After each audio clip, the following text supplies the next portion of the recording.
Pemirsa, Presiden Prabowo Subianto meresmikan Daya Anagata Nusantara atau Danantara dengan harapan bisa memenuhi target ekonomi di atas 8%. Apakah Danantara dan seberapa penting bagi pertumbuhan ekonomi Indonesia? Berikut ulasan selengkapnya yang akan disampaikan rekan Ayu Pratiwi dalam Fact Check.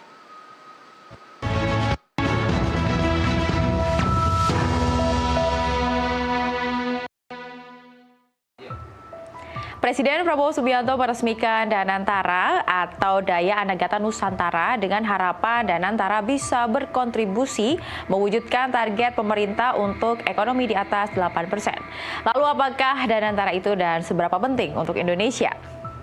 Pembentukan Danantara didasarkan pada perubahan ketiga atas Undang-Undang Nomor 19 Tahun 2003 tentang BUMN.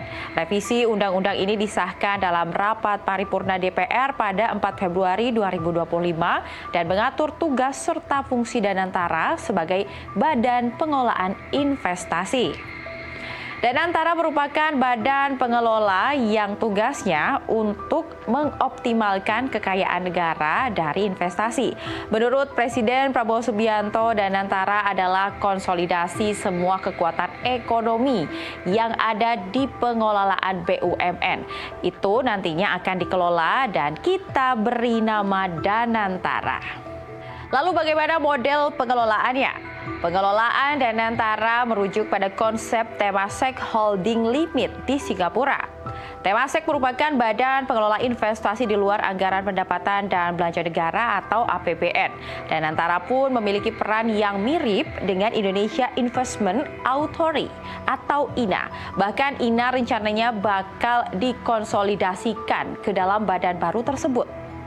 Oleh karenanya, cakupannya lebih luas karena tidak hanya mengelola aset tertentu, tetapi juga mengonsolidasikan berbagai aset pemerintah yang tersebar di berbagai kementerian untuk menciptakan efisiensi yang lebih besar.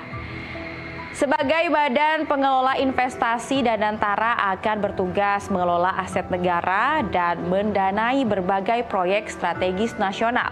Pemerintah mentargetkan total aset yang akan dikelola mencapai lebih dari 900 miliar dolar Amerika Serikat atau sekitar 14.000 triliun rupiah. Pada tahap awal, investasi awal Danantara mencapai 20 miliar dolar Amerika Serikat atau setara dengan 326 triliun rupiah. Dana ini bersumber dari efisiensi anggaran dalam anggaran pendapatan dan belanja negara atau APBN 2025. Jumlah tersebut ditargetkan meningkat mencapai 982 miliar dolar Amerika Serikat sehingga menjadikan Danantara menjadi Sovereign Wealth Fund atau SWF terbesar nomor keempat di dunia. Danantara akan mengonsolidasi lembaga pengelola investasi atau INA dan juga 7 BUMN.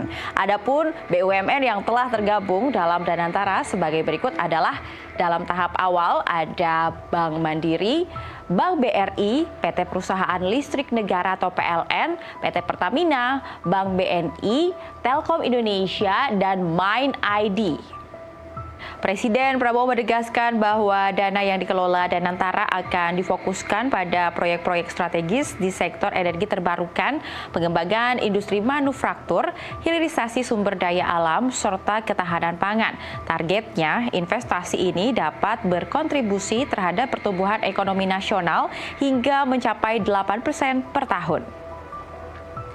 Danantara mendapatkan wewenang sebagai berikut, yaitu untuk mengelola dividen dari holding investasi, holding operasional, dan BUMN, menyetujui penambahan dan atau pengurangan penyertaan modal pada BUMN yang bersumber dari pengelolaan dividen, menyetujui restrukturisasi BUMN termasuk penggabungan, peleburan, pengambil alihan, dan juga pemisahan, membentuk holding investasi investasi, holding operasional, dan juga BUMN menyetujui usulan penghapusan tagihan atas aset BUMN yang diusulkan oleh holding investasi atau holding operasional, mengesahkan dan mengkonsultasikan kepada DPR RI yang membidangi BUMN atas rencana kerja dan anggaran perusahaan holding investasi dan holding operasional.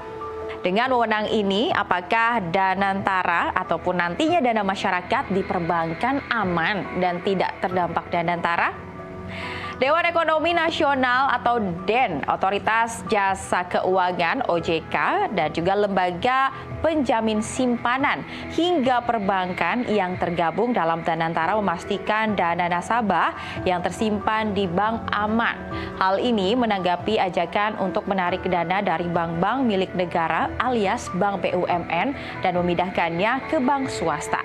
Menurut Ketua Dewan Ekonomi Nasional Luhut Binsar Panjaitan, Danantara merupakan langkah strategis dari pemerintah Presiden Prabowo Subianto. Justru menurut dia, keberadaan Danantara bisa mendorong transparansi di badan usaha milik negara atau BUMN. Sejalan dengan Luhut, Lembaga Penjamin Simpanan atau LPS menyatakan bahwa semua bank yang beroperasi di Indonesia, termasuk Bank BUMN, merupakan peserta penjamin LPS. LPS bersama regulator lainnya yaitu OJK, BI, dan pemerintah senantiasa menjaga stabilitas sistem perbankan untuk mendukung pertumbuhan perekonomian nasional. Senada dengan hal tersebut, Korporat Sekretari dari Bank Rakyat Indonesia, yaitu Agustia Hendi Bernadi, menegaskan bahwa pembentukan Danantara tidak akan berdampak pada stabilitas perbankan. Terlebih, BRI merupakan peserta penjaminan lembaga penjamin simpanan, serta diawasi Otoritas Jasa Keuangan dan juga Bank Indonesia. Sejauh ini, tidak ada penarikan dana massal di perbankannya.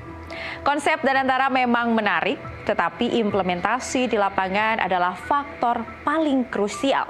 Sehingga jika tata kelola di lapangan tidak dijalankan dengan baik, maka tujuan besar Danantara sebagai sumber pembiayaan investasi bisa sulit dicapai. Untuk itu, pemerintah diharapkan bisa mengambil semua langkah dengan sangat bijak.